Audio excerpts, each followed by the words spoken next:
तो दोस्तों union bank ने अपने क्वार्टर वन के नंबर को डिस्क्लोज कर दिया है। तो चलिए देखते हैं क्या है क्वार्टर वन के नंबर्स के अंदर, क्योंकि पीएसयू बैंक की तरफ से ये पहली कंपनी है जो अपने क्वार्टरली नंबर को डिस्क्लोज करने जा रही है। तो इस कंपनी के नंबर पर पूरा पीएसयू स्टॉक जो है बैंक का वो आपको डिपेंड होता हुआ देखने को मिल जाएगा। तो चलिए कंपनी का नंबर देख लेते हैं। टाटा लाक्स में मैं आपको क्रोज में बता रहा हूँ। तो देखिए पिछले क्वार्टर की बात करें तो पिछले क्वार्टर में कंपनी का टोटल इनकम जो कंपनी ने जनरेट किए थे 31,611 करोड़ के आसपास, पिछले साल 27,822 करोड़, जबकि अभी देखें तो कंपनी का रेवेन्यू बढ़ के 31,325 करोड़ के आसपास आपको देखने को मिला। तो साल दर साल देखें तो साल दर साल कंपनी के टोटल इनकम के अंदर एक अच्छी खासी तेजी आपको देखने को मिल रही है। लगभग बोल सकते हैं आप 13% के आसपास का जंप है साल दर साल कंपनी के टोटल इनकम के अंदर। वहीं अगर क्वार्टर क्वार्टर जाते हैं तो क्वार्टर क्वार्टर कंपनी के टोटल इनकम के अंदर एक हल्की सी गिरावट भी आपको देखने को मिली। 1% के आसपास की गिरावट आप बोल सकते हैं कंपनी के टोटल इनकम के अंदर। तो क्वार्टरली बेसिस पे कंपनी का इनकम गिरता हुआ देखने को मिला है, जबकि साल दर साल हल्की सी मतलब 13% के आसपास का जंप भी है। कंपनी का इंटरेस्ट इनकम की बात कर लेते हैं तो देखिए पिछले क्वार्टर में 26,509 करोड़ कंपनी ने जनरेट किए थे, पिछले साल 23,613 करोड़, जबकि अभी देखें तो कंपनी का जो इंटरेस्ट इनकम है 26,526 करोड़ के आसपास है। तो साल दर साल देखें और क्वार्टर क्वार्टर देखें तो कंपनी का इंटरेस्ट इनकम हल्का सा बढ़ता हुआ देखने को मिल रहा है। चलिए कंपनी का एक्सपेंस क्या है वो देख लेते हैं पहले। तो देखिए पिछले क्वार्टर की बात करें तो पिछले क्वार्टर में कंपनी के जो खर्चे हैं 25,077 करोड़ के आसपास, पिछले साल 20,637 करोड़, जबकि अभी देखें तो कंपनी के खर्चे 23,514 करोड़ के आसपास आपको देखने को मिले। तो कंपनी के खर्चे भी देखें तो कंपनी के खर्चे थोड़े से ज़्यादा आपको देखने को मिले इस क्वार्टर में साल दर साल, और क्वार्टर क्वार्टर देखें तो क्वार्टर क्वार्टर कंपनी के खर्चे कंट्रोल में देखने को मिले। चलिए कंपनी का प्रोविजन पहले देखते हैं, उसके बाद प्रॉफिट देखते हैं क्या हुआ है।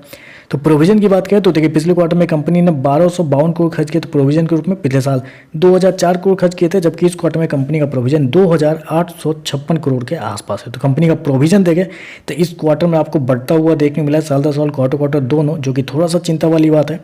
चलिए कंपनी का नेट प्रॉफिट क्या निकलता है वो देख लेते हैं। तो कंपनी के प्रॉफिट की बात करें तो पिछले क्वार्टर में कंपनी 3,328 करोड़ के प्रॉफिट में थी, पिछले साल 3,271 करोड़, जबकि अभी देखें तो कंपनी का प्रॉफिट 3,641 करोड़ के आसपास आपको देखने को मिला। तो कंपनी के प्रॉफिट की बात करें तो साल दर साल कंपनी का जो प्रॉफिट है वो आपको बढ़ता हुआ देखने को मिला है। ऑलमोस्ट बोल सकते हैं वहाँ पे 12 से 13% के आसपास का जंप है कंपनी के प्रॉफिट के अंदर साल दर साल। वहीं अगर क्वार्टर क्वार्टर जाते हैं तो क्वार्टर क्वार्टर भी 10% के आसपास की तेजी है। तो क्वार्टर क्वार्टर साल दर साल कंपनी का प्रॉफिट आपको बढ़ता हुआ देखने को मिल रहा है। इसका एकमात्र रीजन आप कह सकते हैं कंपनी के टैक्स को भी जाता है, क्योंकि टैक्स अगर देखा जाए तो कंपनी को इस क्वार्टर में टैक्स के रूप में मात्र 1353 करोड़ रुपए लगे हैं, जबकि पिछले साल 1939 को लगे थे, पिछले क्वार्टर में भी 1971 करोड़ लगे थे। तो इस क्वार्टर में कंपनी को टैक्स कम लगे हैं, जिसकी वजह से कंपनी का प्रॉफिट बढ़ता हुआ देखने को मिल रहा है। क्योंकि टैक्स से पहले का अगर आप प्रॉफिट देखते हैं तो यहाँ पे क्लियरली आप समझ सकते हैं कंपनी का जो प्रॉफिट है वो क्वार्टर क्वार्टर साल दर साल गिरता हुआ भी देखने को मिल रहा है।